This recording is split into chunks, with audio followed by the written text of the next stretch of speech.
I'd like to call our Thursday, June 6th, 2019, Forest Lake Area Schools School Board meeting to order. Let's open with the Pledge of Allegiance. I pledge allegiance to the flag of the United States of America and to the republic for which it stands, one nation, under God, indivisible, with liberty and justice for all. Welcome, everybody. If this is your first school board meeting or you're interested in finding out what we're trying to get done here, there's some information over on the table. If you're interested in speaking for 3 minutes during scheduled and unscheduled visitors on one of the topics on our agenda, fill out a card and get it to me right away. And with that, Member Clerk, could you please take a roll call? Member Corcoran? Here. Member Kettle? Here. Member Luthner? Here. Member Peterson? Here. Member Tyson is absent. Member Raphael? Here. And Member Olson is here. All right. I don't believe we have any changes to the agenda. Scheduled and unscheduled visitors, listening session report. That's me. We had one group come in, actually 5 bus drivers came in and expressed a concern about the snow day and the makeup work for the one day that they need to make up. And I guess the bottom line, to make it short, is they were looking for a little more flexibility. They felt that they weren't maybe given as much flexibility as they would have liked, and they also felt that they needed a little more notice about that specific work day that they need to make up.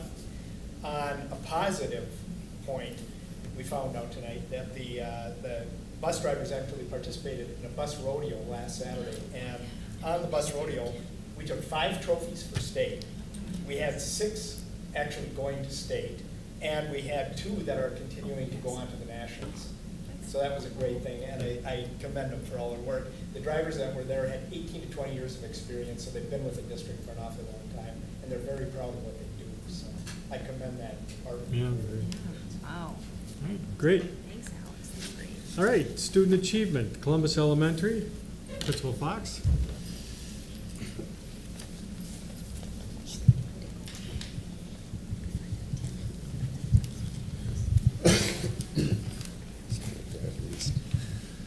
Good evening, school board members and Superintendent of Forest Lake Area Schools, Dr. Massey. My name is Neil Fox, the elementary school principal at Columbus Elementary. Next to me is Samantha Merrill. She teaches kindergarten with me at Columbus. We're fresh off the last day of the elementary school setting here, so we're going to discuss with you a little bit tonight about some of our kindergarten students, but more importantly, the literacy work that's going on at Columbus Elementary School this year. So I'm going to turn it over to Sam, and she's going to talk to you a little bit about that. We're going to kind of talk back and forth of the progress that our 50 kindergarten students made at Columbus this school year. Thank you. All right. Well, I wanted to share with you some of the data from this year.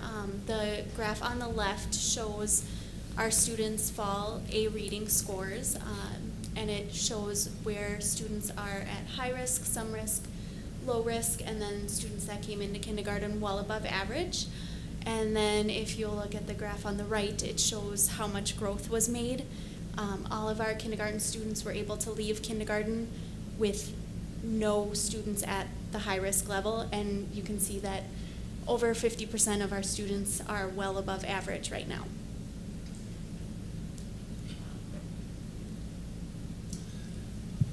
One of the things that we kind of hang our block on at our hat on here at Columbus is we follow a balanced literacy block, and so we spend the appropriate amount of time in each of those 4 quadrant areas that are listed there.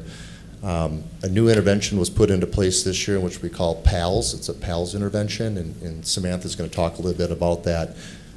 We spend a lot of time also making words and spending time with vocabulary.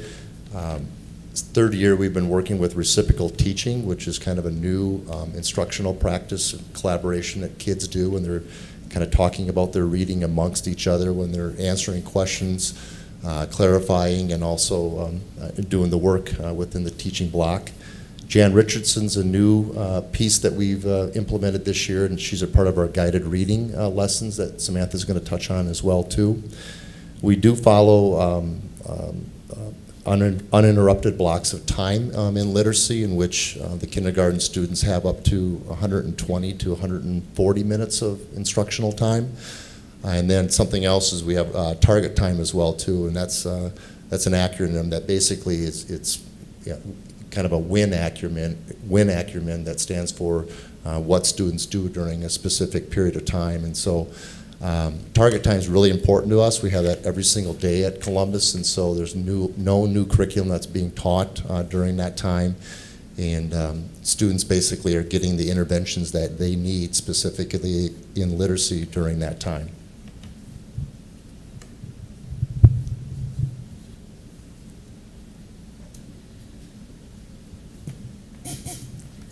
So one of the reasons that we feel that our data was so good this year, that our students made so much growth, was because of our PALS intervention. And this is an evidence-based intervention that's been proven in Tier 1 and Tier 2. And it also utilizes peer coaching and peer tutoring, which is very high on Hattie's list of interventions to use. And PALS has several different components, and the kids absolutely love these lessons. And because we've seen so much growth with our students, the PALS intervention is actually something that will be used district-wide next year. One of the components is the sound play lessons, and that consists of syllable clapping, first sound, rhyming, guess my word, and last sound. The first component only happens for the first few lessons, but then the last 4 actually cycle through several times as we go. And then another component is the letter sound component. So what happens with PALS is we group kiddos together, and one student is the reader and one student is the coach. The coach's job is to point to the letter and say what sound, and the reader has to reply. And we really make sure that the kids know that this is an important time of the day. You need to watch and listen to your partner to make sure that they're actually saying the correct sounds so that they are learning and growing just like you are. And they go through this and then they switch roles. There's also a segmenting and blending piece where the students first read it slowly and just say the sounds, and then they sing it and read it quickly to help them with blending their words. There's also a sight word component. This is a very, very early sight word lesson. As PALS progresses throughout the lessons, it includes many more sight words throughout, and it's amazing to see by the end of the year how many sight words they've gained. There's also a sentence reading component. Again, this is a very early lesson. Eventually, they get to the point where they're reading 2, even 3 sentences for this specific intervention. And then towards the end, halfway through at lesson 40, they start incorporating partner reading, where they're reading books that are at their specific levels, and they're working on really listening to their partner read and make sure that they are reading the words that are there, they're understanding what they're reading. And then literacy for next year, we are really excited because kindergarten across the district has seen the results that we've seen at Columbus, and they're very excited about it. And so we have decided to start doing PALS lessons the 3rd week of October, so right around that MEA time, district-wide. And then we are also starting something called Enhanced Alphabet Knowledge around the 2nd week of school, where students, our curriculum currently has them learning 1 letter a week. Enhanced Alphabet Knowledge actually has them working on 1 letter a day. So they're able to gain that alphabet knowledge so much quicker, and it puts them in a much better position to become readers. And then kindergarten at Columbus next year, we're excited because we have over 50 students enrolled, so there will be 3 sections of kindergarten, which this is the first time that's happened in 3 years, so we're excited to see that again. And lower class sizes is always a good thing. And then we will be having meet and greet in July, which is a fabulous opportunity that helps teachers really just get to know the kids and get to know the families, it helps to create the balanced class lists, and it helps us to be able to start instruction on day one. So we're very excited about what next year will bring for kindergarten at Columbus. Are there any questions? Is this something that they're doing at all the elementaries? Yes. Okay, so this is just a new standard that we're gonna be following across all of them then? You know, let's take that moment, and Director Georgie, would you take a minute and just Yeah. talk about some of the work Yeah. you've done this spring It's in around August. kindergarten, Yeah, it's early. grades 1 and 2? Yeah, it's exciting. It is very exciting, and we have talked for a few years that much of where we're seeing our struggles in literacy seem to be in the early grades. So our plan initially this year was to bring in kindergarten, first and second grade, to really dig into what was happening there. Sam was our representative from Lino from Columbus, sorry, Neil. From Columbus on the literacy team for kindergarten. And one of the first things we did was put up the data from all the different buildings to talk about what happened with kindergarten last year, fall to spring. And it was obvious as the team looked at the data without knowing which buildings were which in that data, that they were seeing one building that was standing out. And we shared them, and that was Columbus. Sam then shared what they had been doing at Columbus last year in kindergarten with that PALS work. And PALS is peer-assisted learning strategies. And it's about students learning some piece of the lesson from the teacher and then pairing up and working together on it. So the growth that they were seeing there, we thought was worth digging into, and that's where we went with the direction for all of our kindergarten, first and second grade teams. So a representative from each building met monthly, starting December on through all of this year. We first dug into what it would look like, how to build it into the literacy block, how to make time for that PALS structure for those buildings that maybe hadn't experienced it before. Then we trained all of the members of the teams that were actually meeting together with us, the kindergarten, first and second grade reps. Following that, we determined that because we lost 2 PD days to weather, and we weren't able to have our grade levels together, we continued to pull in additional groups until we had all of the kindergarten, first and second grade teachers trained in PALS for this year. We know we'll have some new educators coming and joining us in the fall, and we'll get them trained immediately at that time. So the PALS structure is directly coming from the success that we were seeing here in kindergarten at Columbus, and it will be in all buildings next year. We have some teachers already dabbling with it in other buildings that hadn't tried it before, and we're hearing a lot of excitement about the results that they're seeing. And the- Columbus. Well, and I would add that PALS is curriculum, but what's really important to understand is the work that perhaps we've been missing over the last number of years is that whole phonemic work, that early sound work that's so critical to literacy. And we are really zeroing in K1 and 2. K1, maybe 2 to do some catch-up, but really drilling in. And Sam and Columbus and kindergarten and first grade teachers throughout the district with Diane's leadership have really dug into that work, preparing for next year. All right. Any further questions? It's just impressive. I mean, just the July meet grade is, I think, just getting them in there earlier instead of waiting for August. Like we said, it's always been later. It's just a great kickstart to the year.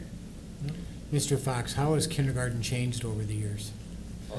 You know, kindergarten has changed a lot as far as, I've been doing it for, I think, 22 years, and just to see, you know, the leadership that Diane Georgie brings from the teaching and learning standpoint, and myself leading the kindergarten teachers district-wide when we do staff development and services. I happen to be assigned to kindergarten, but then going down to kindergarten and seeing teachers such as Sam Merrill and Gina Zarwak and Laura Davis, that when I come to them and I say, this is a scientifically research-based intervention that's really good for kids. So we need to do this, and we need to be kind of tight on this particular thing in the district. And buildings are now all going to be implementing that and doing that. I think we're going to continue to see the results continue to go up. And so we've been doing it for a few years, and just thankful and grateful that our scores at Columbus have been above the state and above some of our Forest Lake area schools. And we're not competing against the other Forest Lake area schools, but we're showing pretty good results. And it's because teachers are able to implement strategies like this, because kids are coming to us differently than they were, 5-6 years ago. So I really appreciate you guys coming out, and as a board, nothing makes us happier than seeing that, you know, kids at that early stage are getting a good foundation, because it's something that sets the stage for all learning, all up to graduation, I think. And so, yeah, we really appreciate your work and kind of reaching out beyond to kind of set the standard for the district. So, thank you. Yeah. Thanks so much. Just one final comment. You know that we approved some additional literacy instructional coaching positions for next year. Sam will be one of them. Oh, great. Brings a lot of expertise to that role. Wonderful. All right. Now wait a second. Great results. All right, thank you. Thank you for your work. All right, positive happenings. Member Olson, you want to start? Yes. I attended the Increasing Our Cultural Awareness presentation. That was excellent, and there was great attendance there.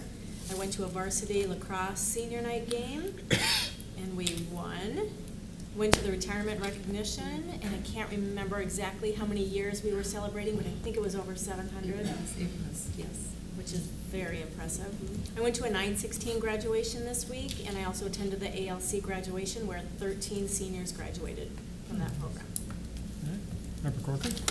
Well, same thing. I went to, well, of course, I attended the district retirement recognition, which was wonderful. Academic award night last Monday, which was great. Rob and Dr. Massey stand on stage for many hours with their feet. It's a long night, but just it's still such a powerful evening. Unless I think if you attend it, you're in the audience, and just see all the wonderful students and all their accomplishments. It's very powerful. I got to give my husband's first football scholarship away for a student that in the football program. That was very powerful and rewarding for me. Went to the Hall of Fame celebration at Forest Hills last, was that? I lose track of when that was. Everything's a blur this week.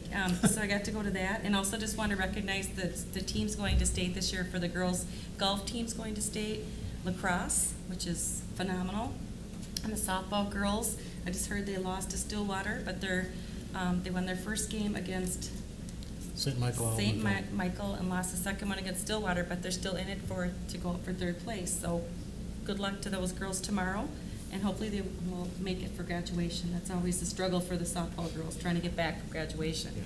And hopefully for a good night tomorrow night for weather. Yep. Okay. Let's see, I had, as I've said in the past, I do some subbing in the district, in the special ed department specifically, and I had the chance to work at the Forest Lake Middle School again, which was enlightening as ever. I spent 6 days, actually, which is the longest sub job I think I've had for a while, in Wyoming Elementary. So there's a shout out to Ashley Reavers, who put up with me for 6 whole days. But I worked in an EBD 4th grade classroom, so that was an experience and a half. I went to the Community Education Advisory Board meeting where we gave out 4 grants for $2,000, which was great. I also went to the school district retirees reception. I stopped by and visited with an old acquaintance of mine, Steve Carr, who retired from the district, as we know, from Columbus. I stopped at his retirement party and spent a little time saying goodbye to Steve, at least for the time being from the district standpoint. I also went to the Hall of Fame reception program, which was outstanding, and I have to recognize Karen Moorhead again, just because Karen is one of the people that's primarily responsible for my sitting in this seat right now. So I have to say, congratulations, Karen. One word on Karen, she felt and she said, I don't think I really deserve this award, and I think she probably, of anybody, really did deserve it, so enough for Karen. And last of all, I spent some time at Forest View Elementary, which for me, 6 years ago, I used to work periodically, and I spent some time at Forest View Elementary with Molly Messingham, and she and I got back together again and spent a day together and reminisced about the last 6 years. So that's it for today. All right, thank you. Busy month. I also went to the awards night, and this is actually the first year I sat in the audience because I've been giving awards in the past, so it is a lot easier to listen in the audience than the tiny TV in the back. But it's great to see so many kids getting so much recognition. I got the opportunity to go on the 5th grade Lina Lakes field trip to Deep Portage, so it's up north, and it's educational completely the entire time, and the staff up there is phenomenal. It's like they somehow perfectly sneak vegetables into cookies. Because the kids just feel like it's pure fun, but every single thing, you could see if you were looking what they were teaching and how they were doing it, from responsibility and challenging yourself to actually what lives in the pond. So it was a really fun experience for a couple days there. We took a visit to Scandia and the High School Media Center. Kara and I took a little road trip together. Been to a lot of softball games. We lose a lot, but that's what eight-year-olds are for. I went to the Wax Museum that Lino puts on, so a lot of kids do some research and recite a little speech about each character. The big winner this year was Rosa Parks. There was 14 Rosa Parkses at this one. Wow. So there was a giant track meet for community ed, and so I got to attend that, and it was very well run and kind of gave a taste of what the kids are going to be doing when they're bigger. Lino Lakes PTO, I organized the teacher breakfast. I went to the 5th grade concert. It was way better than I expected. Mrs. Shower is just a magic worker. She does great with them.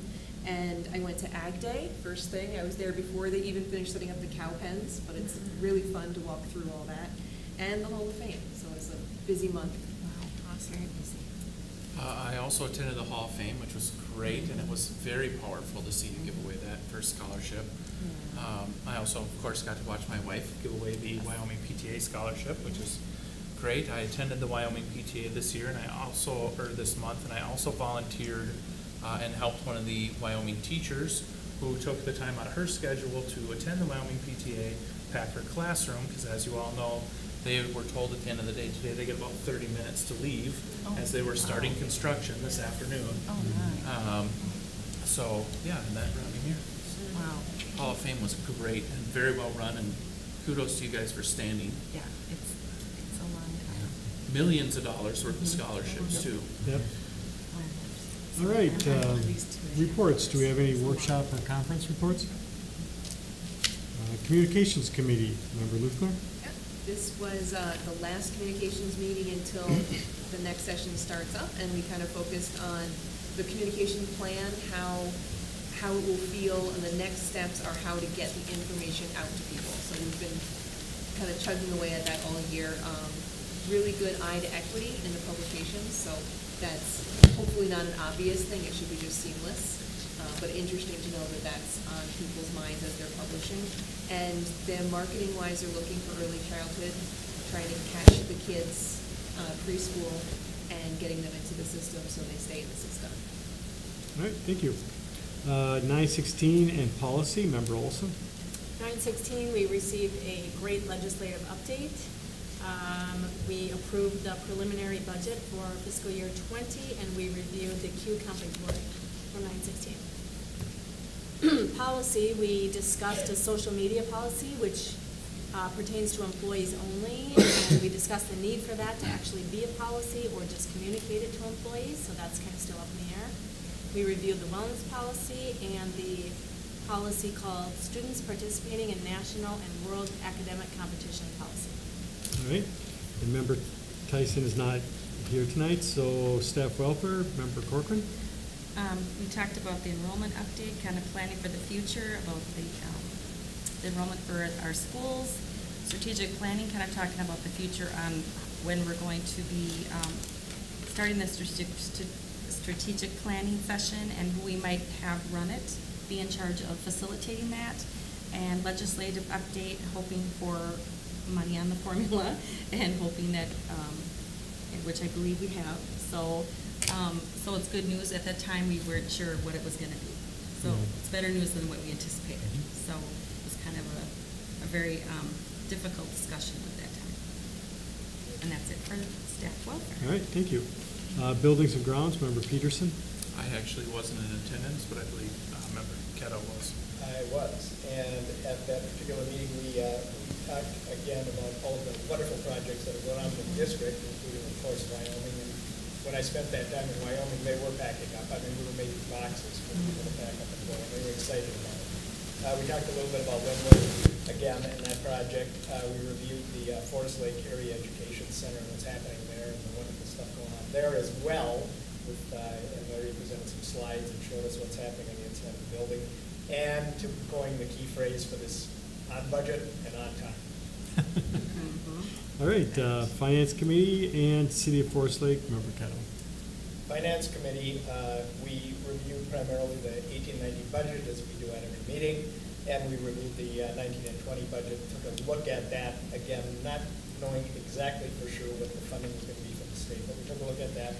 18 and 19 is right on track, everything's fine. There were a couple of line items that got adjusted, Larry can talk about that maybe later, but there were a couple of line items, but everything was fine. And on the 19-20 budget, again, we're being optimistic because we did get the 2-2 from the state legislature, so that was all good. On the City of Forest Lake, nothing to report at this time. All right. Thank you. And QComp, Director Joe. Jump in. Oh, I was actually at the equity, if you want to run down on that. what's that? I was also at the equity that Gail normally does, curriculum and equity. Oh, would you like to give the report? Take notes on everything. So the thing that really hit me high for the equity one is the digital and blended learning, the online learning, that is at least a good percent and well-researched and making strides forward. So I'm excited about what actually comes forward, because there's a lot of kids that could be served well within the district, apparently, that are taking online courses elsewhere instead of traditional school. All right, thank you. Director Georgie? Well, this is our 5th year in QComp, and we've had another successful year. Part of QComp requirements from MDE is that we do a site review each year, and that is an opportunity to go around to certain ones of our sites on a rotating basis to be able to determine how our implementation is going. So Becky Haven, our QComp coordinator, is here to share some of those results with you. Thank you. And you do have a handout on this. I'm not as tall as Neil. I'd like to be, but so it just gives you some details, and I'll just share a few highlights. A very successful site review. All 4 sites were rated proficient overall, and we use a rubric that is provided by MDE. We don't modify it in any way. We just use that. It's quite rigorous, and so we're proud to be proficient in each site overall, which happened last year for the first time. So that's good.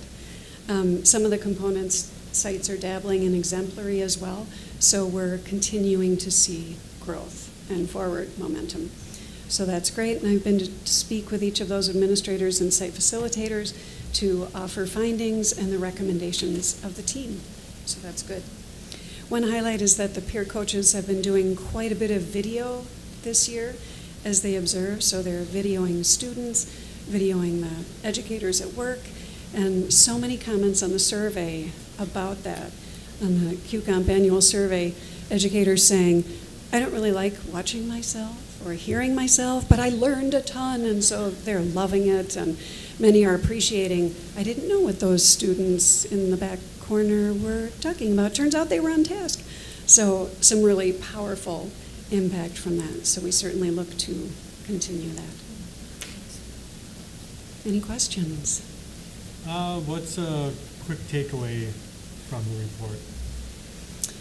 I would say the quick takeaway is that we as a district, it's so embedded in us now that it's now who we are. Mm-hmm.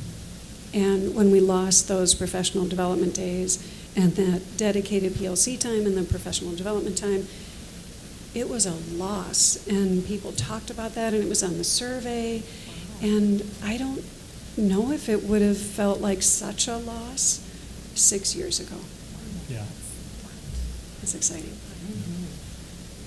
All right, any other questions? Thank you. All right, thank you. All right, radon testing report, Director Martini. Thank you. Good evening, everyone. We're really excited to report this evening on our radon testing results. The district is going through a 3-year cycle, and we're reporting some of the schools this evening. They happen to be tested over the time frame from December through March. And what's really exciting is all of our sites on the UC here passed. So that's pretty exciting. The method that they use, they've got these little canisters about an inch tall, a couple inches in diameter, and they're placed in occupied spaces. It's a long-term test, so it's over 90 days. And Field Environmental, one of our collaborative partners, helps us with the analysis. We have to have results that are less than or equal to 4 picocuries per liter. Don't ask me what that is, but the Field Environmental folks can tell you. So of all the canisters that were analyzed, we weren't able to locate some, but that's typical for schools because it is occupied space. I'm proud to report that no one in the district office absconded with a canister. Yeah, the black market. Black market. So you're probably wondering, what is the schedule for the remainder of our schools? And so this pretty much follows our lead and water testing as well. We're required to report this to you, and when we send in the forms to the Minnesota Department of Health, then we'll be able to check the box that this was presented at a school board meeting. Questions? I have one question. Yeah. Do you reuse the same canisters in the next couple of schools, or do you get new ones each time? No, they're new canisters each time because it's about the radioactive decay that occurs, so they have to be brand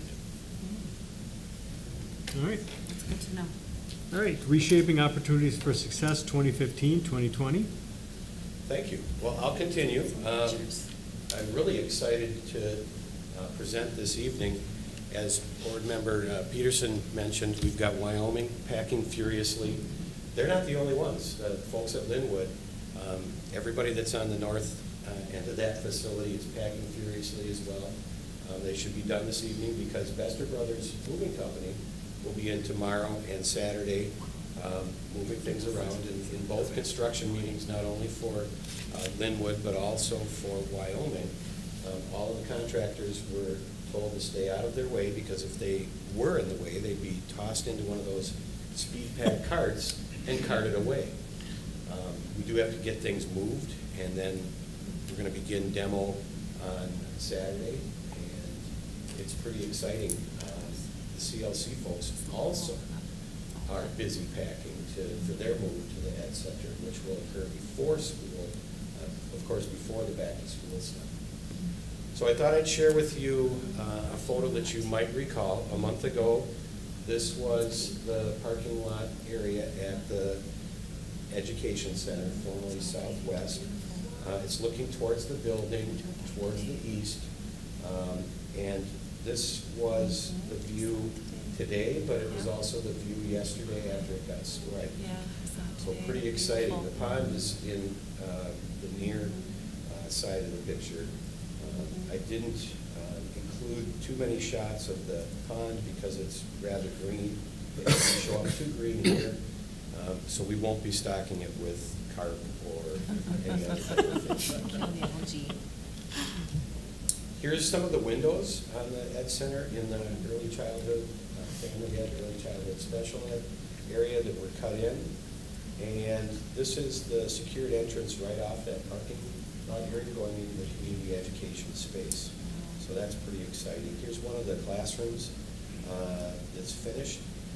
I had to get special access to open the door to take that shot because now that it's complete, they don't want the dust and other things tracking through. We've talked about Wyoming. I think one of the most exciting aspects about Wyoming is the entire front of that facility will get all new asphalt for parking, widening bus lanes, moving the sidewalk closer to the building.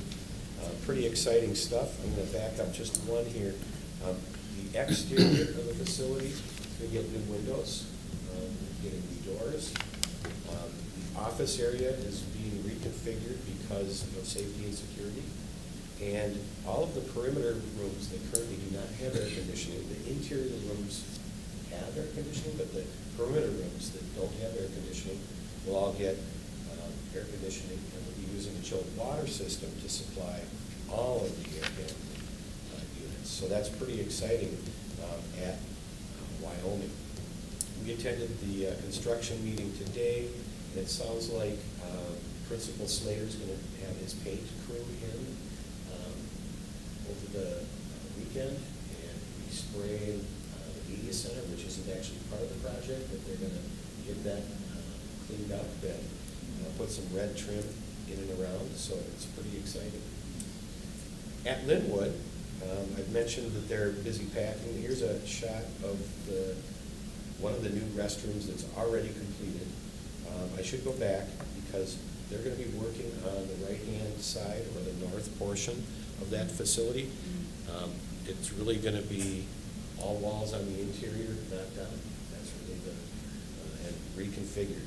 And the center portion, they've actually done punch list and are fixing minor issues and then locking with those special core locks so that even I can't get access unless I beg Tom Nichols to get access. So it's pretty exciting. They'll have the metal panels at that front canopy, so you'll see the exterior shaping up really nicely. Metal panels on the other portions. They've got most of the mechanical hooked up, and now this summer it's about getting it connected to the new spaces in that north wing. So what's on tap? Well, completion, and then eventually Central Learning Center Annex.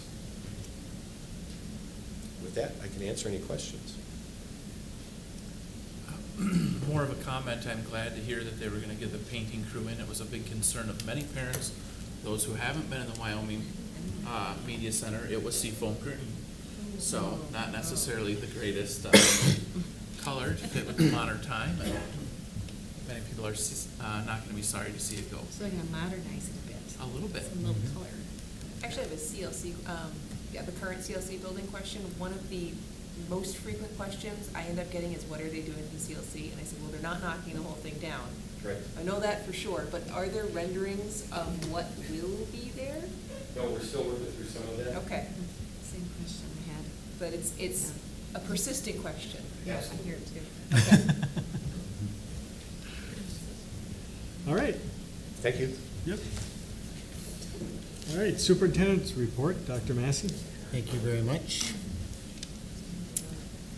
I have a couple of slides as part of my presentation. I'm not so sure Larry's going to appreciate this part of my update, but nonetheless, since our last school board meeting, business manager and director Larry Martini has been recognized as the Business Manager of the Year for the Minnesota Association of School Business Officials. At the Masbro Awards,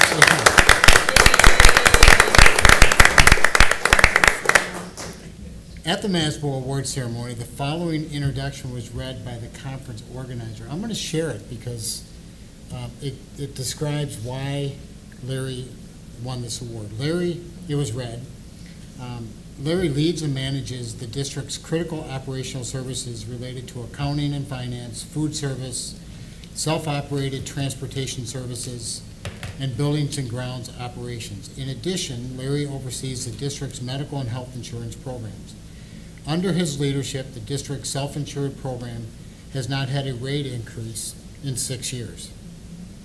Larry's leadership in each of these areas qualify him for this distinguished award. However, the project highlighted for this award is the district's Reshaping Opportunities for Success building renovation and construction project. In 2015, the Forest Lake Area Schools community passed a $143 million bond referendum, one of the largest in the state at the time.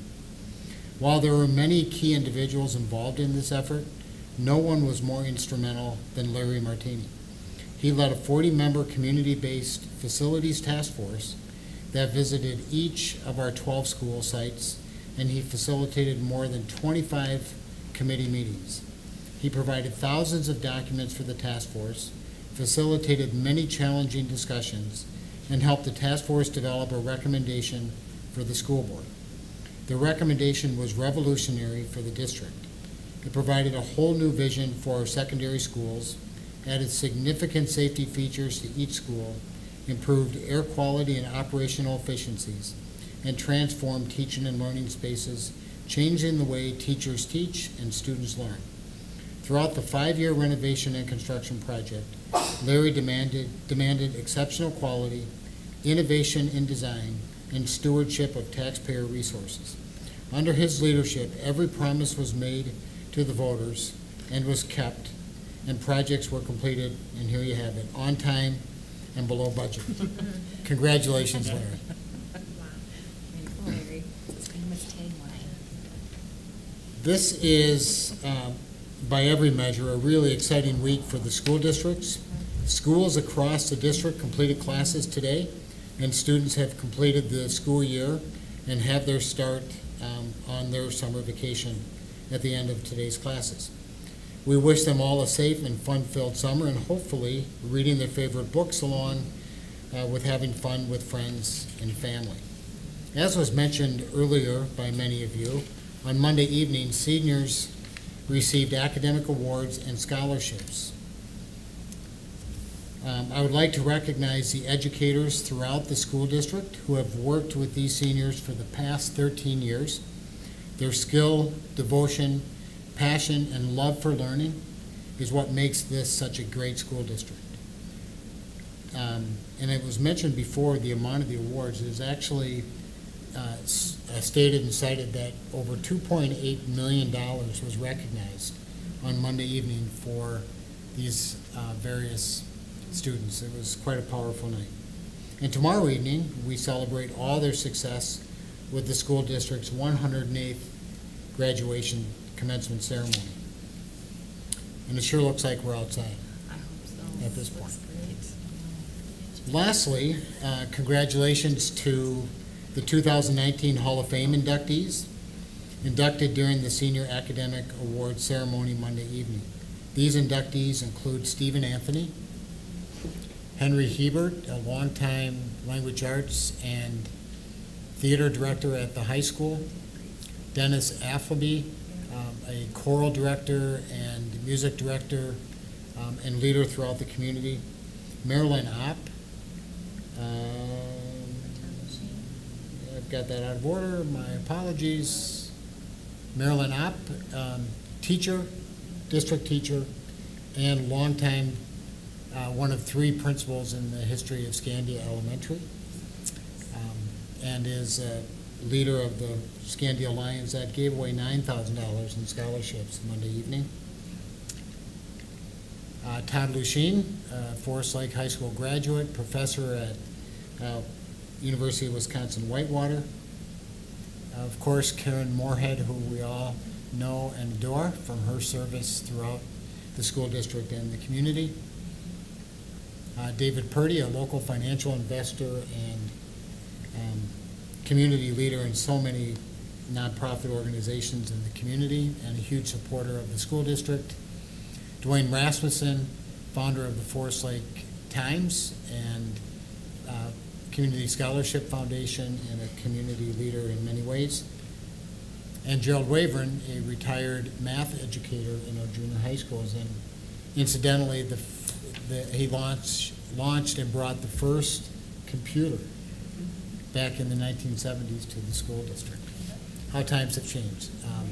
So we're awfully honored and thrilled to induct these 9 members to the District Hall of Fame. Summer school starts on Monday, June 17th.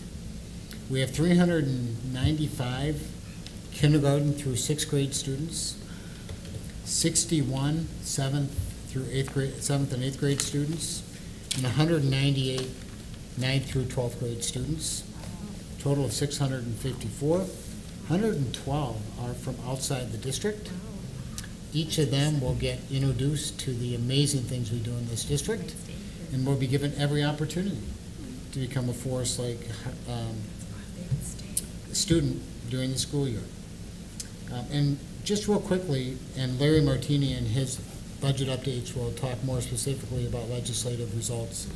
I think it's common knowledge now we have a 2% each year of the biennium on the per pupil formula. We think that is short, quite honestly, of what we really need to make up lost ground, but it's far better than we've received recently and will certainly help our budget. There is money included in the budget for special education cross-subsidy to keep districts from going deeper in the hole on special education costs. The transportation bill that we've all been following so closely and we've worked so hard to lobby for at the legislature is still viable and alive. We were asked in the final days of the session to roll our specific bill and effort into the governor's school finance task force. That has not been announced yet, but we would be one of 3 or 4 key objectives of that task force. So we think that's a very positive development. So overall, the legislative session provided some much-needed resources for the school district. And with that, that concludes my report. All right, thank you. All right, are there any items that people would like pulled from the consent agenda? If not, do we have a motion to approve 7.1 through 7.4? So moved. Second. Any discussion? If there's no discussion, all in favor say aye. Aye. All opposed? All right, consent agenda is approved. Donations, member Kettle? Yes, we had a number of donations again to the district. We had $1,500 donated by the Hallberg Family Foundation in Forest Lake to the Forest Lake Area High School Alpine Ski Team for Gates. We had $2,557 donated by the Forest Lake Football Boosters to the football team for reimbursement for a Huddle subscription. We had backpacks valued at $30 that were donated by Carly Samp of Forest Lake Elementary for students who were in need. We had $91 donated by Christina Pierre of Wyoming to the EMT program. We had $9,189.50 donated by the Forest Lake Football Boosters to the Forest Lake football team for reimbursement of wireless headsets and a smart camera. $400 were donated by the AAA of Burnsville to the high school for the Mott car crash. $8,389.10 were donated by the Forest Lake softball boosters to the softball team for 2 assistant coaches. $500 was donated by Tefla to Forest Lake area schools for the Hall of Fame expenses. $500 were also donated by Johnson Turner Legal in Forest Lake to the, again, Forest Lake area schools for Hall of Fame expenses. 10 $200 monthly gift cards were donated by Jeffrey Toki of Scandia to the Forest Lake area school family support for families in need between July 2018 and April of 2019. $640 were donated by the Forest Lake Lions Club in Forest Lake to the high school to update equipment for the EMT program. $315.05 were donated by the Forest Lake Boys Lacrosse Boosters Club to the Forest Lake Area High School Boys Lacrosse Team for payment for the coach bus for a trip on May 3rd. 11 costumes were donated by Carol and Nikki Heffley of Forest Lake to the Forest Lake Area High School Theater. That was a value of $500 for those 11 costumes. The total comes to $26,611.65 for this month. So again, on behalf of the district, we thank all of those individuals as well as foundations and companies for their donations to the district. With that in mind, what I'd like to do, if I can, is move that we accept the donations with much appreciation, and that we permit their use as designated by the donors. All right, Second? any further discussion? I'd like to say again, like you said well, is just thank you for all those, all the booster clubs and individuals and businesses that step up and see a need and help out this district. It's, we all very much appreciate it. And with that, all in favor say aye. Aye. All opposed? All right. Donations are adopted, resolution is adopted. 9, old business. 9.1, approve 2018-2020 bus drivers and bus aides agreement. The school district and the bus drivers and bus aides have a tentative settlement for the agreement for the time period the day after Labor Day 2018 to Labor Day 2020. The bus drivers and bus aides approved the 2018 through 2020 agreement, and it is being presented tonight for your approval with these specific changes to the contract. I'll walk you through them. On page 4, we are looking to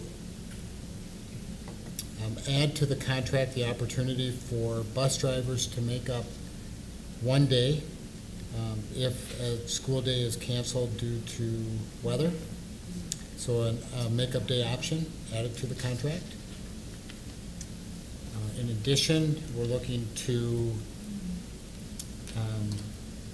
change language related to step increase status on page 6.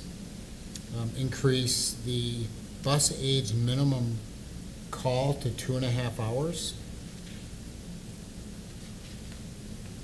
On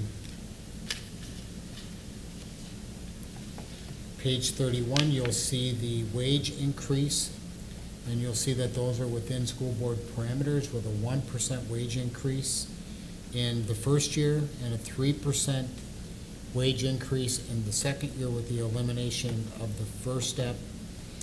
By eliminating that first step, I would point out it creates the entry level for bus drivers at $17.90, which is a much more competitive entry rate for bus drivers.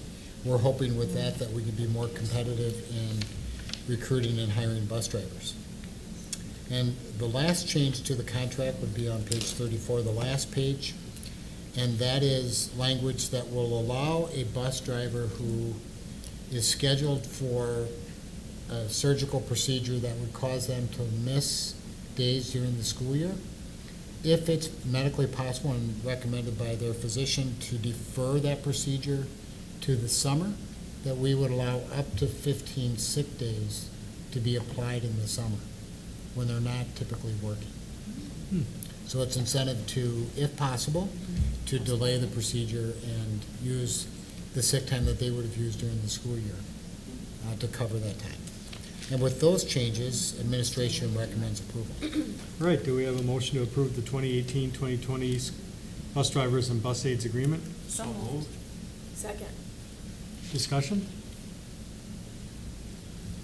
Do you feel that this addresses, this is the second listening session that the drivers have been in, do you feel that this addresses the majority of what they're looking for? You know, I would say that it certainly addresses some of the wage pieces. I think we're gonna find that as we move forward with referendum resources, some of which have been dedicated to wages, that puts us in a much better situation. I think it's important that we all understand that there's a big gap to close.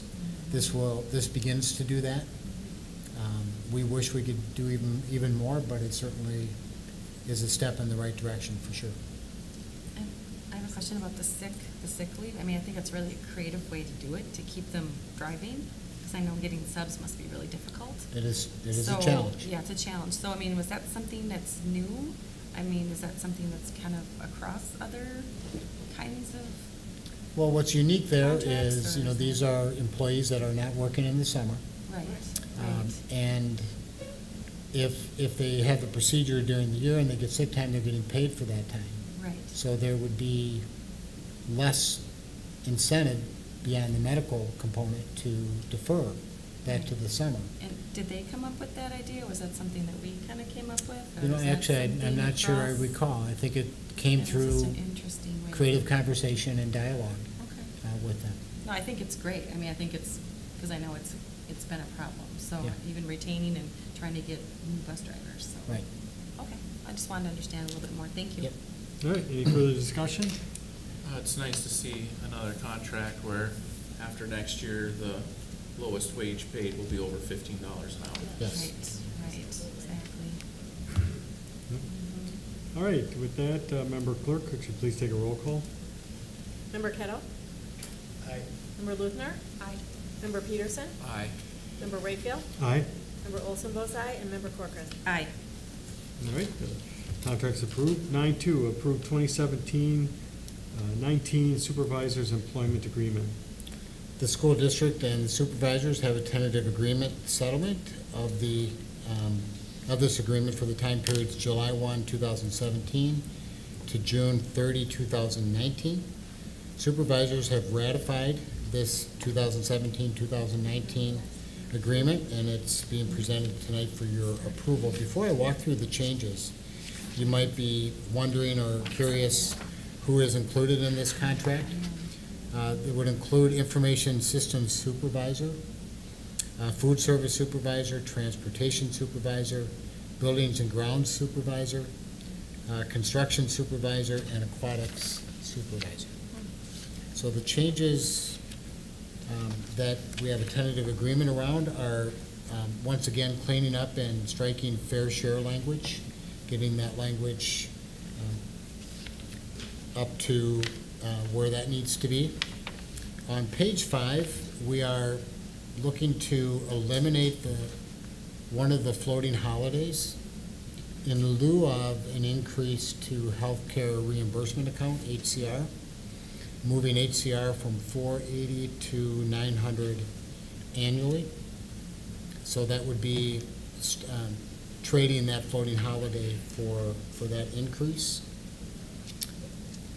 On page 6, we're cleaning up old reference to pay for performance.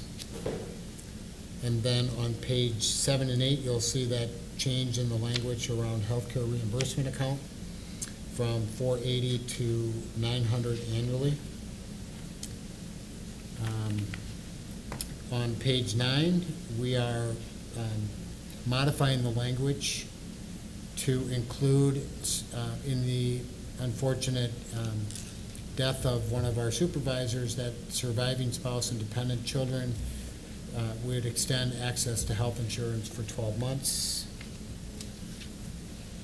And lastly, on page 15, increasing the lifetime matching district contribution from $35,000 to $40,000 on 403B. And then the wage increases are within the board parameters set by the board of 1% and 1% for those 2 years. And the increase to wages in the first and second year are both at 1%. And with that, administration recommends approval. All right, do I have a motion to approve the 2017-2019 Supervisors Employment Agreement? So moved. Second? Any discussion? One question, does this expire at the end of this month? Correct.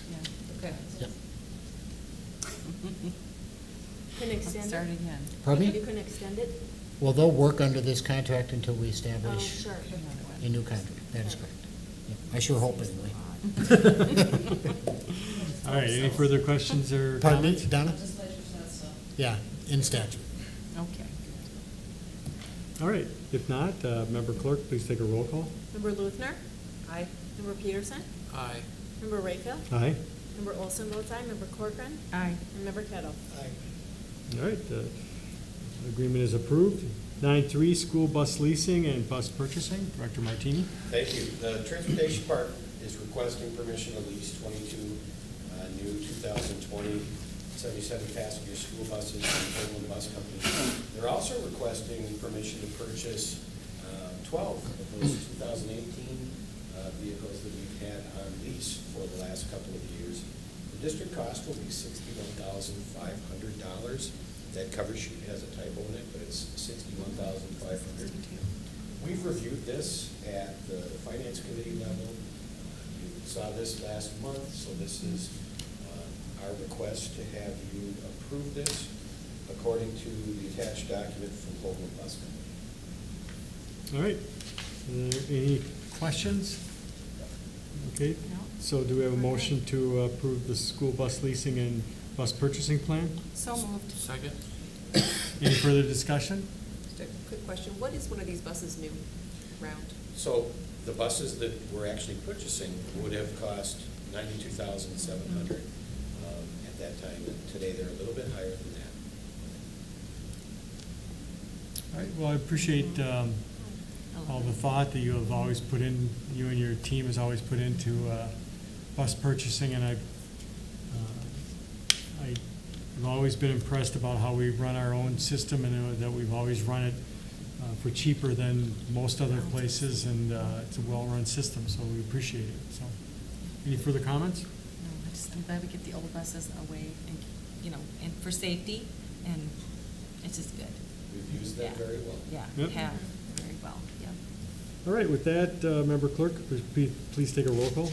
Member Peterson? Aye. Member Rayfield? Aye. Member Olson votes aye. Member Corcoran? Aye. Member Kettle? Aye. And Member Luthner? Aye. All right, the plan is approved. 9.4, recommendation for 2019-2020 milk bid. So we actually sought out 3 vendors to provide bids. If you recall, a couple of years ago, we only had one bidding vendor, Dean Foods, and Kent's also provided a bid. So it's pretty exciting that we've got a little more competition. It varies by product. The matrix is attached here, but Dean Foods prevails again for an estimated total cost of about $73,000. The next closest competitor was AgriPure, around 80 grand, Plainview at 84,500. So we're recommending you approve Dean Foods for us. And with that, I can answer any questions. All right, if there's no questions, do we have a motion to approve I the? guess this is not the most important question, but what happened to the strawberry milk? I There would used to be strawberry milk. It would be incorrect if I had an answer for you. I could Okay. find out. Okay. They used to have it. Something you hear at home, I'm Yeah, I sure. don't even know about the strawberry milk. So if you, Just keep chocolate. We're something good. to highlight, if you see the volume of chocolate milk versus the white milks, that is it's not even in the same magnitude. It's possible that that could be part of the reason, but I honestly will find out for you. I don't know. Okay. And with that, do we have a motion to approve the recommendation for the 2019-2020 milk bid? So moved. Second. Any further discussion? I just wanted to say what it, so in case you realize that Dean Foods, it was substantially lower. It's probably always been. And now it's nice that you can actually see it compared to other. Well, you we know. are aware of that. And Yeah, The yeah. USDA highly regulates this. You see that Yeah. federal market escalator, we know what Yeah. other districts are doing. So Mhm. we were comfortable with Dean in the past. Yeah, but this is still a nice thing to Yeah. see, visually, so, yeah, confirm that. No, that's amazing. I can't believe how much milk you buy. Yeah. Are they a Amazing. local company? Yes. Local regional? Mhm. Dean Yep, Foods. regional. That is All right, local. any further discussion? If not, Member Clerk, please take a roll call. Member Wakefield? Aye. Member Olson votes aye. Member Corcoran? Aye. Member Kettle? Aye. Member Luthner? Aye. And Member Peterson? Aye. All right, the recommendation is accepted. 9.5, resolution approving long-term facilities maintenance revenue plan for intermediate District 916. So 9.5 is relative to our partner, intermediate district 916. 9.6 will be for our school district. Their LTFM plan is spread across several districts. Our portion would be $144,000 in the upcoming year. It's that trend for about 6 or 7 of the remaining years out of this 10-year plan. However, 916 desires that we actually approve the resolution that's attached, so we ask you for a roll call here. It's not necessary for the Department of Ed to receive a resolution, but that's just their board's procedures. I would suspect Member Olson would tell you almost everything is a resolution when they have their board meetings. Okay. All right, do we have a motion to approve the resolution approving long-term facilities maintenance revenue plan for intermediate District 916? So moved. Second. Any further discussion? All right, Member Clerk, please take a roll call then. Member Corcoran? Aye. Member Kettle? Aye. Member Luthner? Aye. Member Peterson? Aye. Member Wakefield? Aye. And Member Olson votes aye. All right, 9.6, and then back to us. Approve the long-term facilities maintenance revenue plan for Forest Lake Area Schools, ISD 831. Thank you, Mr. President. So this is our plan. We have, in addition to putting this document forward to the MDE, we'll put a revenue component forward to the MDE, and we'll also have the superintendent sign the statement of assurances that all of these projects are intended to deal with deferred maintenance issues at our facilities. So we would ask for a roll call vote. Okay. Do we have a motion to approve the long-term facilities maintenance revenue plan for Forest Lake Area Schools, ISD 831? So moved. Second. Any discussion? It's great to good to keep going on these repairs as we need to. Yeah, it's nice And to not, and Yeah. not have to do another big bond. Yeah, yeah, and it's nice to see this planned out, so. How much of this ends up being public? Because that's another odd question we get is why don't we do maintenance and we wait for things to fall apart? This actually is a much higher magnitude amount of funding than we've had in the past. Yes, Mom. This was phased in over 3 years. It replaces health and safety funding, which we used to participate at about a $700,000 to $750,000 level. And it is also replacing deferred maintenance revenue, which is about $400,000. So you can see the magnitude's far greater. And hopefully, when we have our age of our facilities and the square footage, we would actually qualify for the alternative facilities versus the long-term facility maintenance. And you would be able to set that number. Because I believe that to meet the needs of the school district, it would be something greater than you see in this plan. All right. Any further questions? If not, Member Clerk, please take a roll call. Member Kettle? Aye. Member Luthner? Aye. Member Peterson? Aye. Member Rayfield? Aye. Member Olson votes aye, and Member Corcoran. Aye.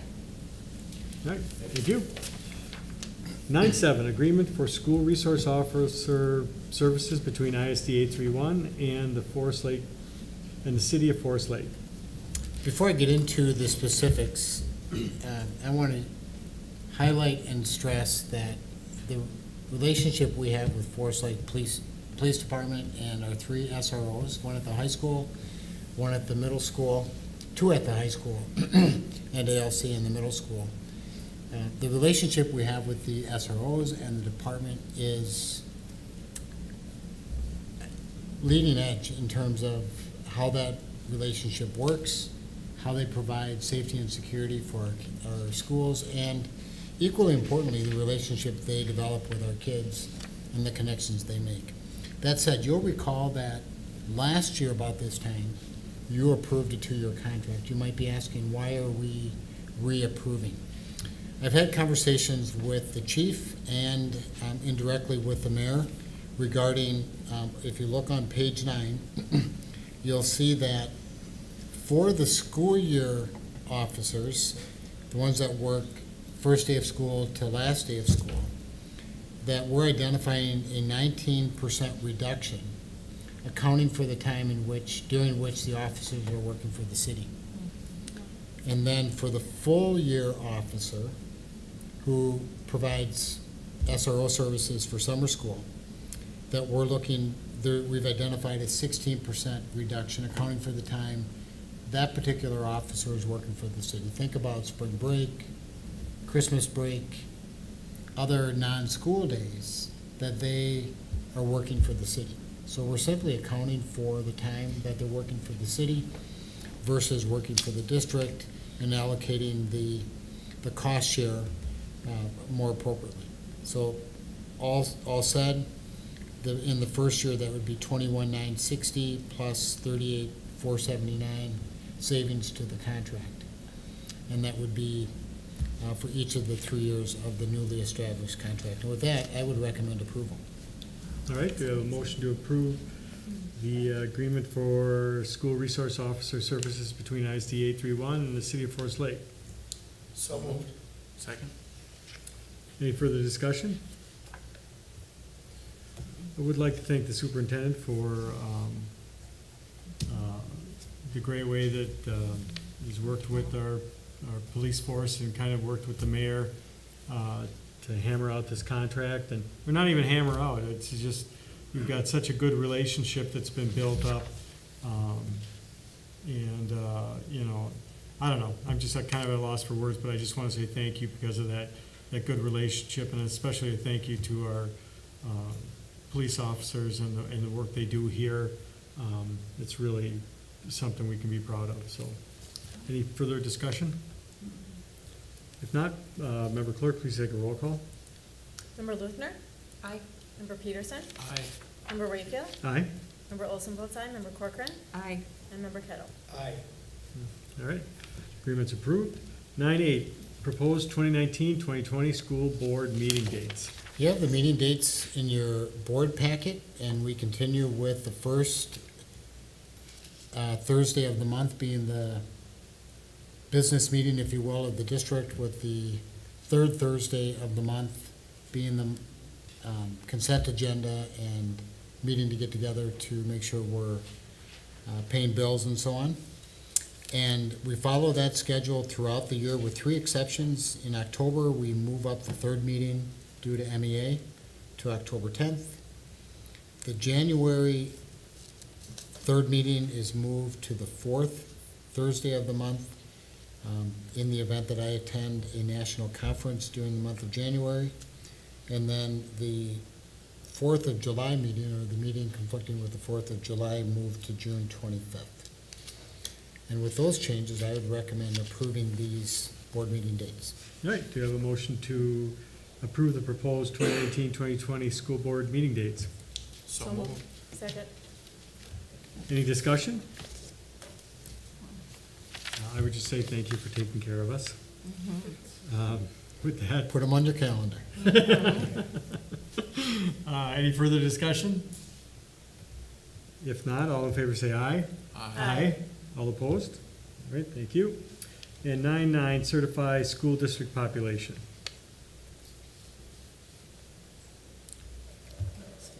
That's gonna be, Corey, are you speaking to that? That was my plan. Hopefully yours as well. Aren't you glad you showed up, Corey? We gotta give you some airplay, Corey. That's not principal fun. Corey, actually, truth be told, this is facilitated through Corey's work for the benefit of community ed resources, and Corey works more directly with us, so. Yeah, so for the sake of community education funding, we receive our funding via whatever the district population is. And so every year, what we bring before you is our estimate, if you will, of what we think the district population is. It's based on reaching out to our local municipalities to see what type of growth we've had with regard to housing, move-ins, move-outs, and then we take that, put it, weighed against what the state demographer shows as far as the various towns and townships are, whether they're growing, what the size per household is, and ultimately put that together to what we believe our district population is. With regard to the number that's before you tonight, it's actually going to be the same as it was last year. What we do is we send the certified population to the state demographer, and then they will approve it or not. And last year, Susan Brower from the state demographer had said we're close to what we think it is, but bring that again next year, and we most certainly will say that that's what it is. So the interesting thing to note too as we go forward, and we're having conversation around this with local other community ed directors, is we're nearing the 2020 census. And so, how that will play based on the previous census done in 2010 and then the annual submissions that has been provided by the district, that school districts do provide to the state demographer, will yield some interesting conversation, I think, as we go forward to see what that will look like, hoping that, as many folks get out and are participating in that census so that we can get a most accurate number. But the number that you have before you is what we will plan to submit to the state demographer pending approval tonight. And the number Corey's referring to is 49,889. Okay, so we have a resolution stating that number. Do we have a motion to approve the resolution? So moved. Second. All right. Any further discussion? Where does this put us in the area around us? So, kind of our.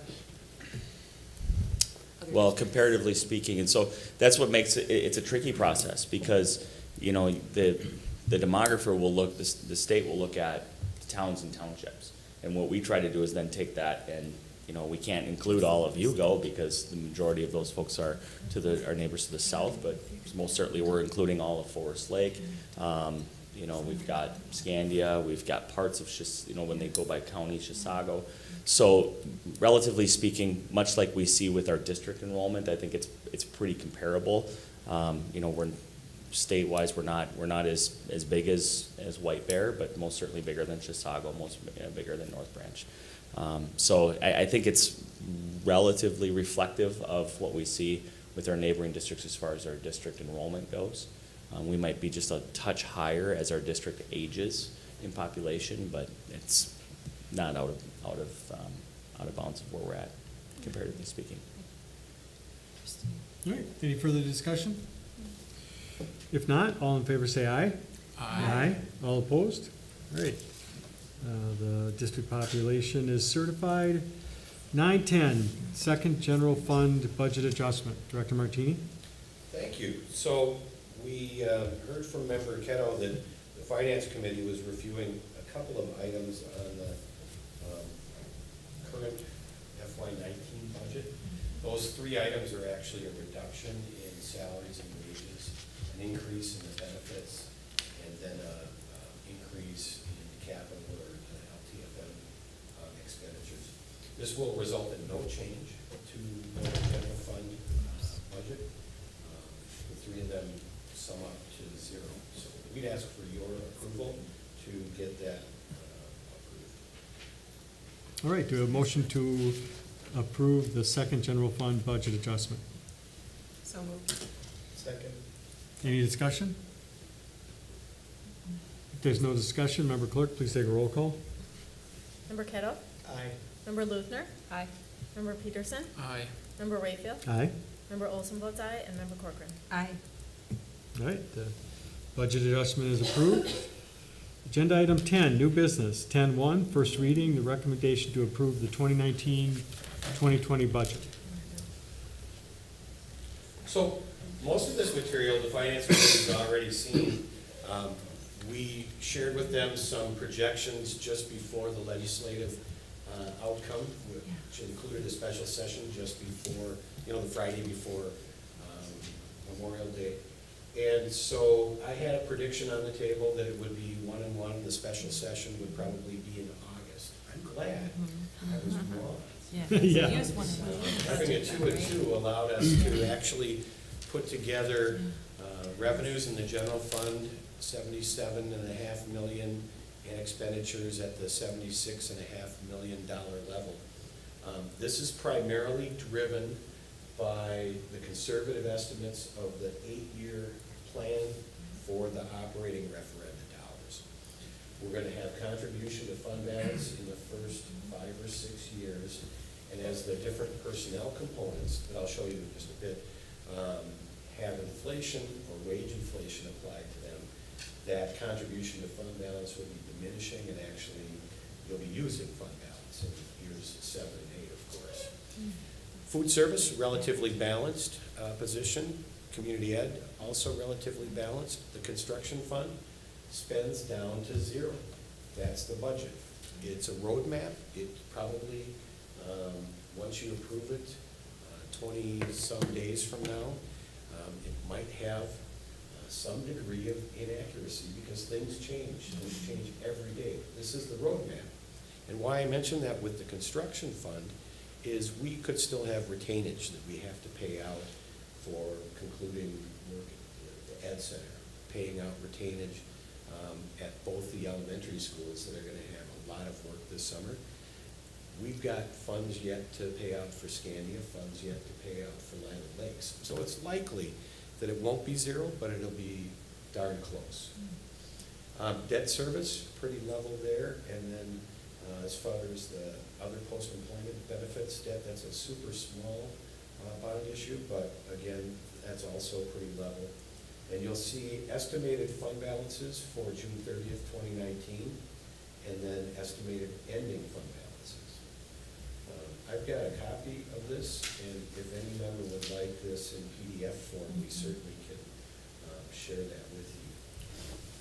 So I thought it was really important to share with you the fulfilling our promise approach here, because there is a lot of personnel. We're so excited about actually having staff in areas that we've been lacking for quite some time. So staff within the reduction of the class sizes, staff that would be assisting in the 21st century learning systems and 21st century learning opportunities, and staff in the area of learning supports. One of the things that we will continue to deal with as we work on our contract settlements is trying to convince our employee groups that not all $5.5 million is dedicated to salary improvement. So that is going to be a task for us. Just before the session should have finished, there wasn't a deal. We had a finance committee meeting, and we did learn that there was a global budget deal. These are the three different initials from the governor and the House leader, the Senate leader. And on this document, 2 and 2%.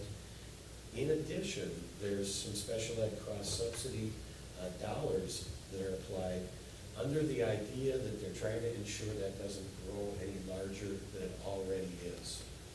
We're providing some data to columnist Joe Nathan. You probably see his column occasionally in the Forest Lake Times. And our special ed cross-subsidy 7 years ago was something in the neighborhood of $3.8 million. This is the portion that's not funded, and we have to subsidize it with our general fund. And a couple of years ago, the latest reported data from the MDE, it was $5.1 million. So we're very hopeful that those dollars that the legislature dedicated will keep us at that same level. We hope that they didn't underestimate what was necessary. So this was not what I expected 15 days ago to provide you as a revenue slide. I actually expected to provide you the 1% change. So this is almost $400,000 higher. It's $390,000 per percent. Each loss of 100 kids, ironically, is that same magnitude. It's about $395,000 reduced revenue. That's the impact. But compare and contrast this $77.4 million with your original budget for the current year that we're just finishing, $72.5 million, and know that there are a whole lot of other things going on. Special ed isn't having any great increases, but hopefully it's stable. Title funding, we lost 50% of our title funding. We also are not going to have the grant for the water reuse project. That's not a recurring thing. So you see a difference of about $5 million from the current year revenue budget. That all makes good sense. What's exciting here is that the salary and wages component here is significantly higher than the budget you're currently operating. So I've probably already made a few of these points, but we will periodically review the budget. We'll bring you budget adjustments just like the previous board action item. And the most compelling thing for us to bring the budget change to you is reviewing expenditure trends to see if we had a good or bad winter, or reviewing the student population trends. If we have more students than we anticipated, that's always a good thing. So with that, questions or comments?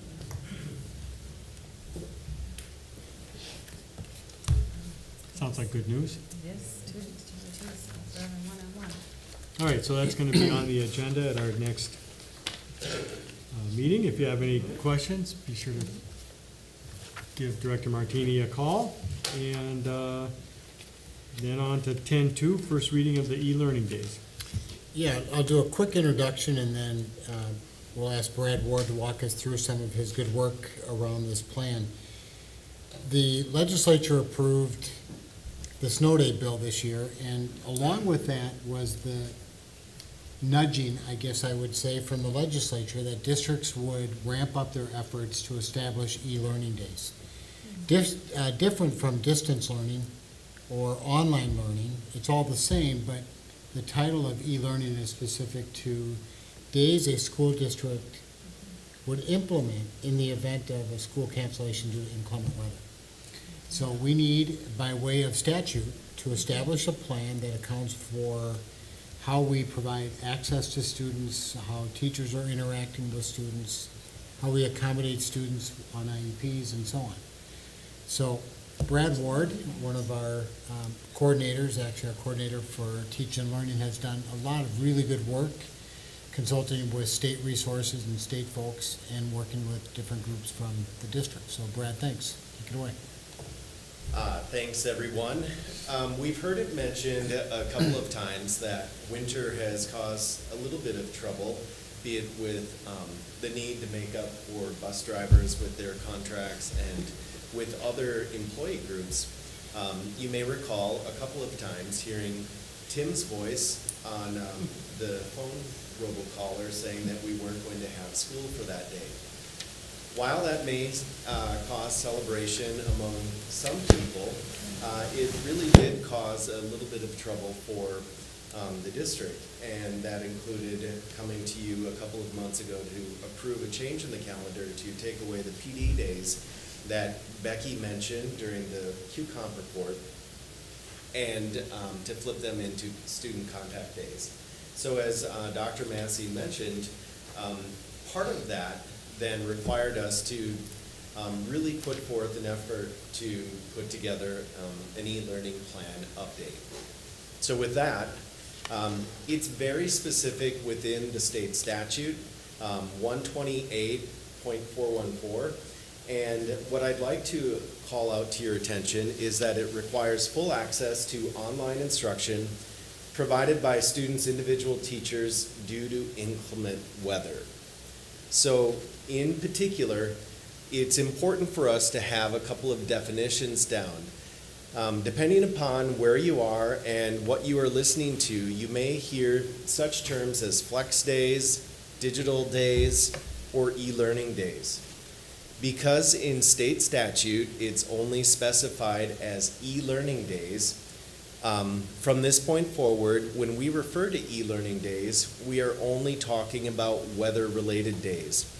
We're not talking about the potential for flex days or digital days, which have quite a bit more flexibility. That would require a different plan and something that could be trialed in different pockets. This is a quote that was in a story that appeared with NPR, and it was a direct quote from a teacher in the Robbinsdale district. And one of the things that she makes reference to is that while we're making this particular plan, it's important to note that it cannot be a one-size-fits-all plan. And so we have to, just as we do every day, we need to consider the needs of all 6,000 plus students in the district, no matter if they're at the high school taking AP courses or in an elementary school on an IEP. So we need to consider each of those when we're putting a particular plan together.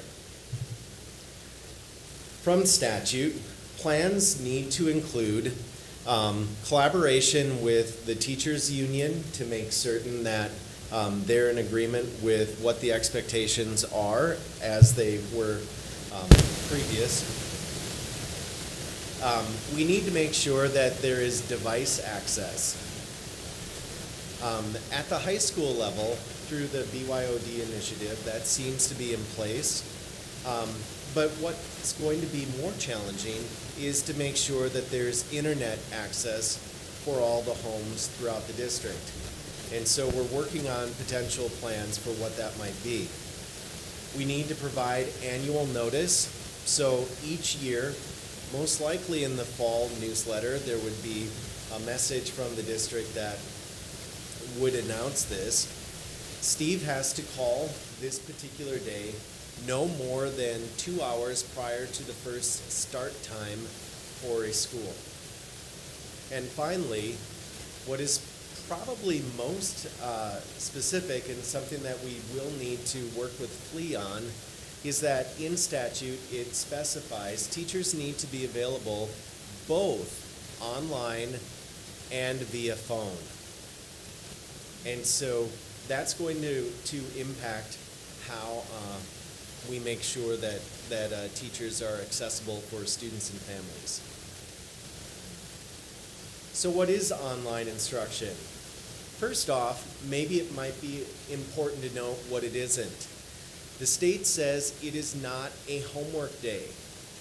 Steve can't say that we're declaring an e-learning day, catch up on your homework, and read a book.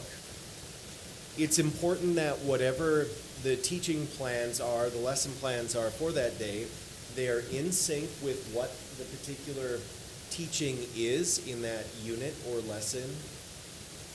It's important that it's not an emergency lesson. Sometimes teachers have emergency lessons just in case something happens.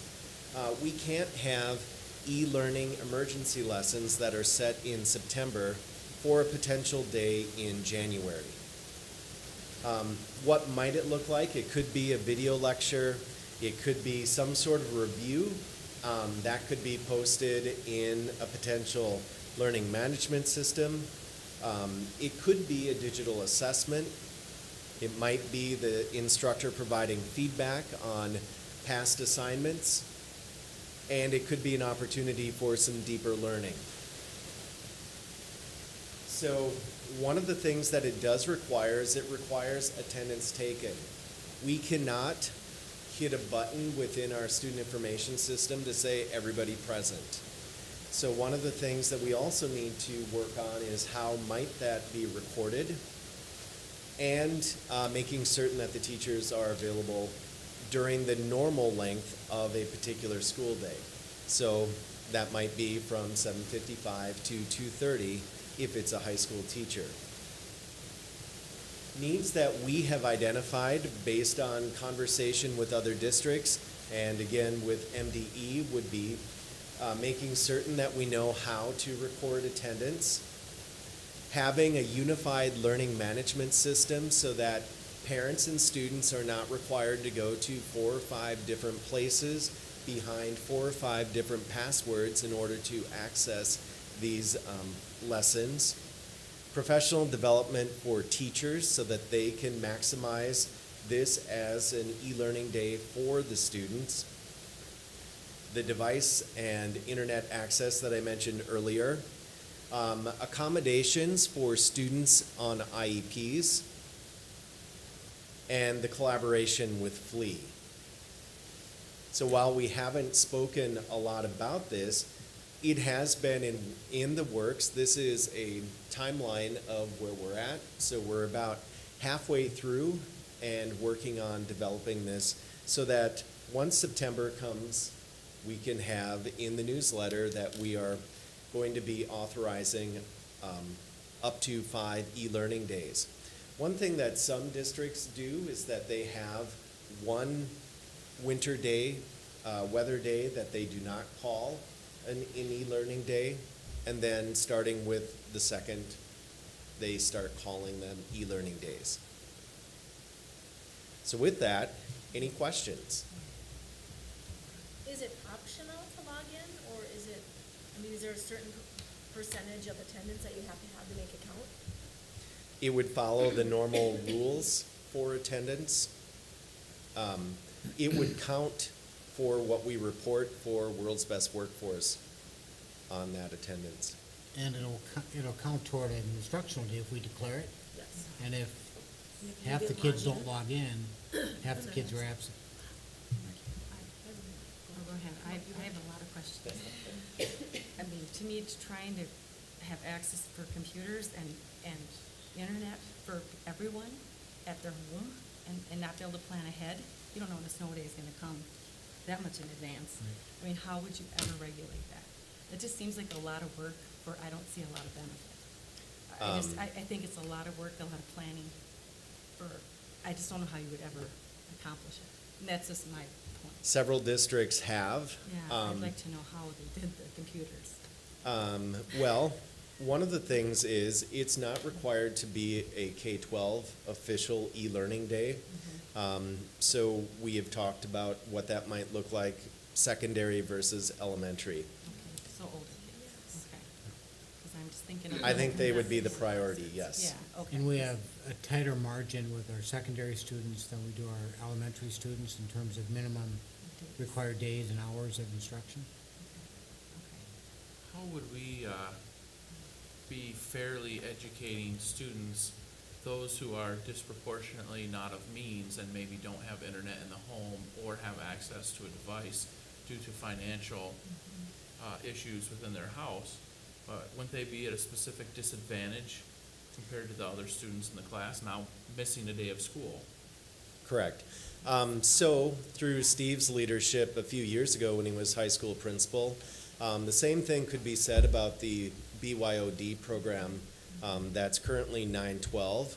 And so for families who have indicated they're not able to have a device available, the high school has and continues to provide Chromebooks for them to use during the school year. We have not, that at the currently, excuse me, it's not in the middle school, but I know that they are planning for that particular thing. The other thing is we've talked with the different carriers for potential checkout of hotspots. So one possibility is, as Brad mentioned, the BYOD program at the high school, we provided, I forget the number, 100, give or take, Chromebooks, district Chromebooks for students to loan, if you will, for the year. While a snow day is hard to predict, they're typically not completely by surprise. So it's possible that as a precaution, if it looks like we may have a snow day, we may, before kids leave, ask kids to download through our own Wi-Fi system, download this activity, because if we don't have school tomorrow, you're going to be expected to work on this. They do need to have access to the teacher, and it doesn't have to be online access. Every teacher has a voicemail and has a phone, and teachers can check their voicemail from home. A student with a question could leave a voicemail on the teacher's phone at work. The teacher can pick that up, can respond to the student. So those are the various logistics that we're working through. It's far from the ideal where everybody has high-speed internet at home and they're all logged in and on a high level of learning on the online system. But the concept would be to advance learning to some degree with these e-learning days, rather than a simple cancellation and no activity taking place. And I think that's why in statute it specifies phone access too, so that the teacher could be accessed in that way.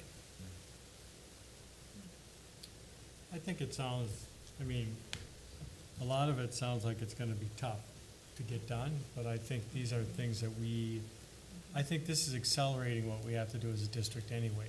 We need teachers thinking about how kids can access their lessons and their work easily over online, contacting teachers online, being able to do all those things are stuff that we need to be targeting. We should be thinking about targeting anyway. This is just kind of accelerating, so I think it's a little bit scary in that respect. But I appreciate you taking a look at it and working through, and I think it's going to be a process for teachers too, thinking about the ones that are working to keep up with some of that online stuff. They're going to have to accelerate that. And but on the other hand, most of us have done that through work. If on these days that the weather is terrible, I stay home from work and I work from home, and it's very common to do that. It's just that it's going to take a little bit. I know that most people, when they think about schools, they think about what it was like when they were kids, and that's their model. But yeah, I think that's I think if we do it right, it can be a positive change. So. Is there protocol, precedence on how fresh a lesson it has to be? I know you said you can't set one in September and have it be good in January, but could they, like Dr. Massey said, a download packet, January 1st, we're going to download 2 lessons just in case, and they expire by the end of January, February, we just download 2. according to MDE, it needs to be in sync. So if it, provided it's within the unit parameters that the teacher is working on, I think that would work. Because they plan their year, I'm sure, in advance, so they can, Mhm. and if they just stale on the shelf, they do, but. Yeah, and, I mean, it's a fair point, and at the same time, learning is awfully dynamic. Where kids stumble, where they struggle, what adjustments need to be made along the way, and hopefully the e-learning plan is capturing those adjustments as well. A lot of things we have to talk through and work through, but the concept, I think, is a good one. Is, I won't disagree, oh, sorry. I'm sorry, quick, is there a provision to do a test day, so you could What do you mean? test it in advance? And actually, that's one of the things that it is suggested, and a test day might look like maybe having a particular class not show. It could be on if there's something happening within the school where it's going to be hard to manage. In the past, I know we used to have some of the state tests or some of the different tests that were grade specific and didn't hit everyone. So you could do it. Yes. I would be very interested in the teacher input, and that we hear that input directly from some of the teachers who would be required to do this. I agree. And could you, I mean, if you said that there's some schools already doing this, it'd be interesting to see how they're tackling some of those challenges that we're talking about just for information for us. Yeah, we're certainly not alone, and accessibility, all the challenges that you've mentioned are first and foremost with many other districts, and I know that MDE is taking on leadership to try to make sure that it's what's best for kids, all kids. And keep in mind that the legislature will most likely not be inclined to pass a snow day bill in the future.